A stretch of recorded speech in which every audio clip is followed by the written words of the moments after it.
What's going on, guys? Welcome to Module 1, Product Research. So, for product research, the whole goal is to get an item that sells as quickly as possible, obviously. So, our main goal when doing product research for products on Amazon is to get ranked as high as we can for a certain keyword. Now, I always use the example of camping hammocks. So, for that, let's say we can type in lightweight camping hammock, waterproof camping hammock, nylon camping hammock. We can type all of those in, and we'd want to be at least on the first page for all of those if we were going to sell a camping hammock. Now, don't go look at that product. That's a very competitive product. I'll get into that in the next video. I'll show you examples. So, whole goal, get ranked as high for a certain keyword on Amazon or multiple keywords that relate to our product as we possibly can. Now, the higher ranked you are, the more sales you'll get.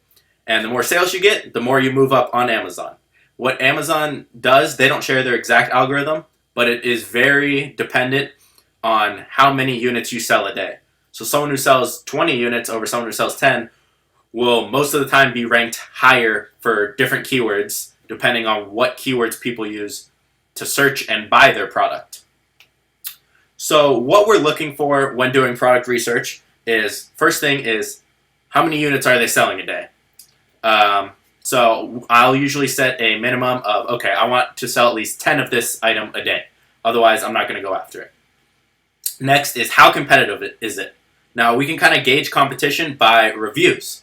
So if someone's the first listing and they have 700 reviews, next guy has 500, 200, 100, you're not going to be able to get that many reviews, even organically. So those are pretty competitive. Those are kind of something to stay away from. If you see stuff with like 25 or 50, we can kind of get in there. Now, reviews don't always mean it's super competitive. It really depends on sales and the reviews and how good their listing is. But most of the time, reviews are a great way to gauge competition, because if someone's selling 100 units a day, they're most likely going to have a lot more reviews. So it's going to be difficult to compete with them.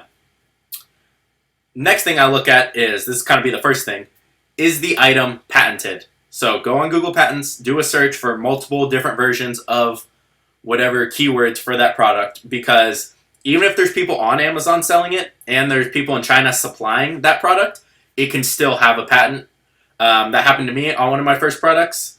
I sold it for 6 months, and then I got a letter being like, saying this item is patented, you can't sell it, we're going to sue you if you keep selling it, take it off now. It's like, okay, I'll take it off. And I didn't even know. I never even crossed my mind to look at that. But every time now, Google Patents, or if you have a lawyer, ask him to look it up for you. But Google Patents has most of them. It won't be an issue you'll run into a lot, but just know, even if there's people on Amazon selling the exact same thing, it can still be patented. Next thing is, we look at, what are the weight and dimensions of this product? So how big is it? How much does it weigh? The reason this is important is because we're shipping from China to the US, which weight and size matters for the price. And then in Amazon, they'll charge you for how heavy and how big an item is when they ship it out. Because we're using fulfillment by Amazon, so when we buy units, we send it into Amazon to have them ship our products when they sell. They do charge a fee for that. But then that is how you qualify for Amazon Prime. So if you do send your items into Amazon, have them fulfill them, which 100% of the time I would do, your sales will increase 10 times if you do that, rather than you fulfilling it. And then you don't have to do work as well. Weight and dimensions matter for your fees, which we'll go over in a video or two about different fees for different weights, and the FBA, which again is fulfillment by Amazon, fees to have them ship it out for you. So normally we'll be looking for something that is under a pound, pound and a half, and can fit in a shoebox. Normally fees won't be too bad on that, and we'll still have a nice profit margin on stuff like that or smaller. Another thing we'll look at is, how well is their listing done? Do they have really nice images that show the product and it being used and how it works? Is their title optimized for different keywords and explains the product well? Are their bullet points short and concise but show the benefits of the product? and how well is their description done. Now, we'll dive deeper into those in Module 3 when we go to creating a listing, and you'll really know how to look at those later on. And then again, we look at all of the products on the first page pretty much, or at least the top 10 or 15, to see if they meet the criteria for being competitive, getting enough sales, what are the weight and dimensions, and how well is their listing done. So let's say first 5 have 100 reviews, and then the rest all have 2 or 3. That would still kind of scare me, probably be too competitive. So we want to gauge kind of the top 10 and see if we think we can get ourselves in there somewhere for that most broad keyword.